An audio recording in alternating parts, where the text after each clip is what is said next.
हम लोग दोस्तों बात करने वाले हैं आधुनिक भौतिकी के बारे में। आधुनिक भौतिकी के बारे में जो भी जानकारी वाला बात है, उन सभी बातों को दोस्तों हम आप लोगों को बताने वाले हैं। तो सबसे पहले हम लोग बात करेंगे इलेक्ट्रॉन उत्सर्जन के बारे में। इलेक्ट्रॉन उत्सर्जन के बारे में चलिए हम आप लोगों को जानकारी देते हैं। तो हम जानते हैं कि धातुओं में मुक्त इलेक्ट्रॉन होते हैं जो उनकी चालकता के लिए उत्तरदायी होते हैं।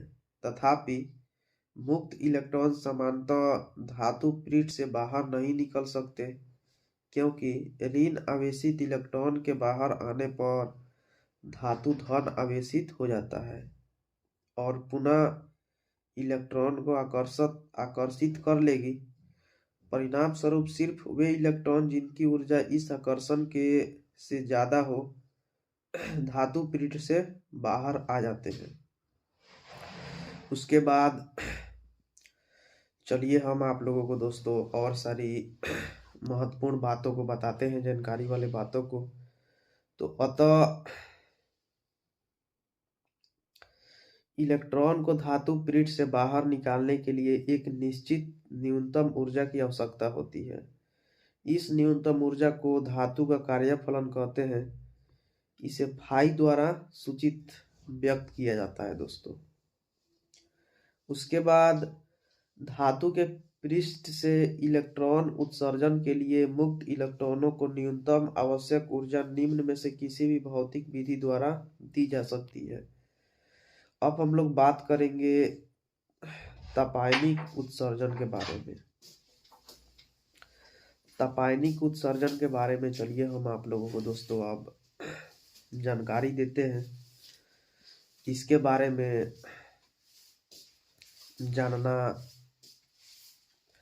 आप लोगों के लिए काफी ज्यादा महत्वपूर्ण बात होने वाला है। तो उपयुक्त तापन द्वारा धातु के मुक्त इलेक्ट्रॉनों को पर्याप्त ऊर्जा देने पर वे धातु के पृष्ठ से बाहर आ जाते हैं। इसे तापायनिक ऊर्जा कहते हैं। क्षेत्र ऊर्जा किसी विद्युत किसी धातु पर प्रबल विद्युत क्षेत्र लगाने पर यदि इलेक्ट्रॉन पृष्ठ से बाहर आ जाए तो इसे क्षेत्र उत्सर्जक कहते हैं। स्पार्क प्लग में यही प्रक्रिया होती है दोस्तों। उसके बाद हम लोग बात करेंगे प्रकाश विद्युत उत्सर्जन के बारे में। प्रकाश विद्युत उत्सर्जन के बारे में चलिए हम आप लोगों को दोस्तों बताते हैं। तो उपयुक्त आवृत्ति का प्रकाश जब किसी धातु पृष्ठ पर पड़ता है तो इलेक्ट्रॉन का उत्सर्जन होता है। प्रकाश के कारण उत्सर्जित इलेक्ट्रॉनों को प्रकाशिक इलेक्ट्रॉन कहते हैं। प्रकाश विद्युत उत्सर्जन को परिघटना की खोज हेनरिच हर्ट्ज द्वारा 1887 में की गई थी। प्रकाश विद्युत उत्सर्जक को ही जो प्रकाश विद्युत प्रभाव कहते हैं दोस्तों। अब हम लोग बात करेंगे देहली आवृत्ति के बारे में दोस्तों। देहली आवृत्ति के बारे में चलिए हम आप लोगों को दोस्तों कुछ जानकारी देते हैं। इसके बारे में जानना आप लोगों के लिए काफी ज्यादा महत्वपूर्ण होता है दोस्तों। जब उत्सर्जन पृष्ठ पर एक नियत न्यूनतम मान से कम आवृत्ति का प्रकाश पड़ता है तो इलेक्ट्रॉन का उत्सर्जन नहीं होता है और विद्युत धारा प्राप्त नहीं होता है। इस नियत न्यूनतम आवृत्ति को जो कि इलेक्ट्रॉन उत्सर्जन के लिए आवश्यक होती है देहली आवृत्ति कहलाती है। इसका मान उत्सर्जक पृष्ठ के पदार्थ की प्रकृति पर निर्भर करता है दोस्तों। उसके बाद चलिए हम आप लोगों को और सारी बातों को बताते हैं। तो यह पाया गया है कि जिंक, कैडमियम, मैग्नीशियम जैसी कुछ धातुओं में यह प्रभाव केवल कम तरंगदैर्घ्य की पराबैंगनी किरणों के लिए होती है। तथापि लिथियम, सोडियम, पोटेशियम, सीजियम तथा रुबिडियम जैसी क्षार धातुएं दृश्य प्रकाश के भी यह प्रभाव दर्शाती है। अब हम बात करेंगे प्रकाश विद्युत धारा पर प्रकाश की तीव्रता का प्रभाव।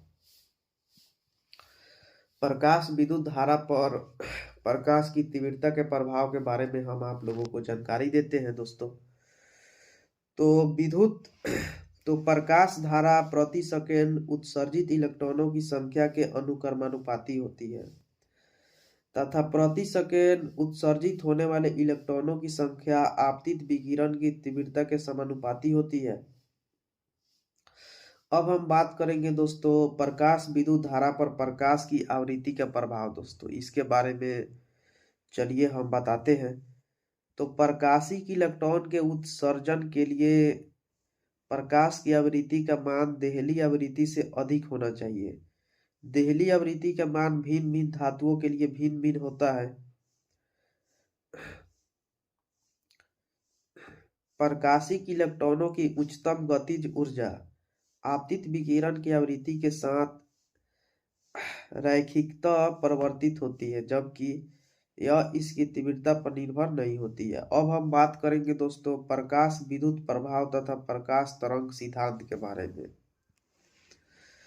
इसके बारे में चलिए हम आप लोगों को दोस्तों बातों को बताते हैं। तो प्रकाश के विभिन्न गुण तथा व्यतिकरण, विवर्तन, ध्रुवण इत्यादि की व्याख्या प्रकाश के तरंग प्रकृति द्वारा संभव है, परंतु प्रकाश विद्युत प्रभाव की व्याख्या इस सिद्धांत द्वारा नहीं किया जा सकता है। अब हम बात करेंगे आइंस्टीन का प्रकाश विद्युत समीकरण। आइंस्टीन के प्रकाश विद्युत समीकरण के बारे में हम आप लोगों को दोस्तों चलिए बातों को बताते हैं।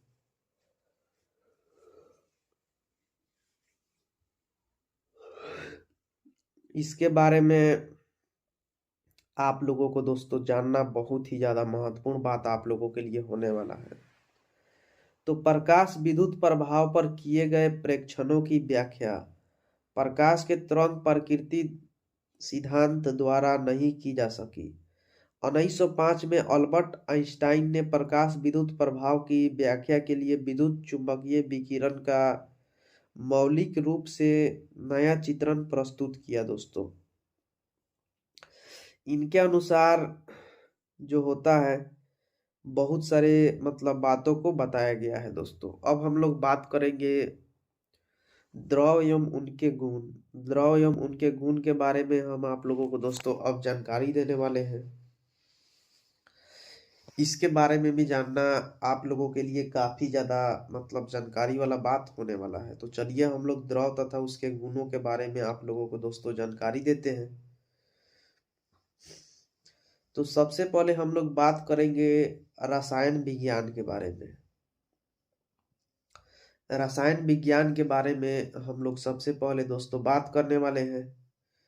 तो प्राकृतिक विज्ञान की श्रेणी के 3 मूल विषयों में से एक रसायन विज्ञान है। केमिस्ट्री शब्द की उत्पत्ति मिस्र के केमिया शब्द से हुई, जिसका अर्थ काला रंग होता है। दोस्तों उसके बाद चलिए हम आप लोगों को और सारी बातों को दोस्तों बताते हैं। तो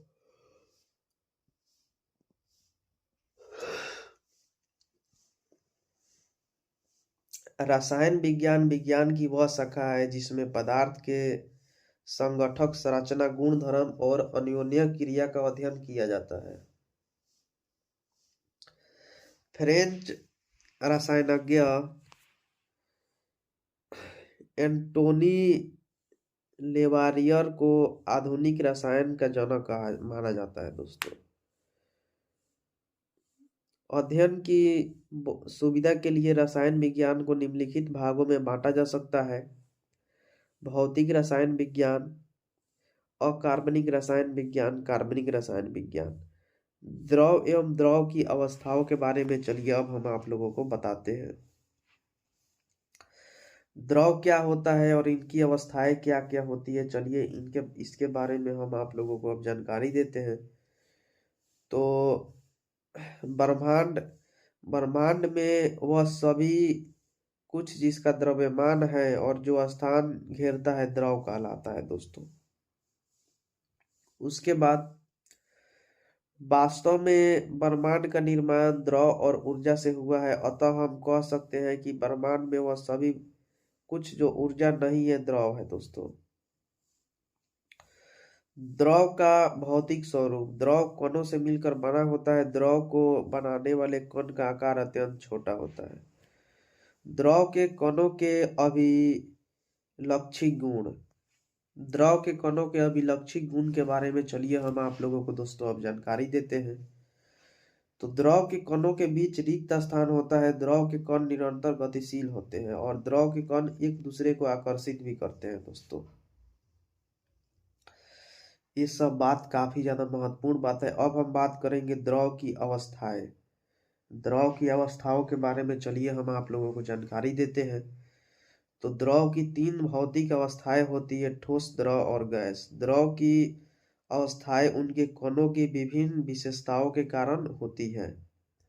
हम लोग अब बात करेंगे ठोस अवस्था के बारे में।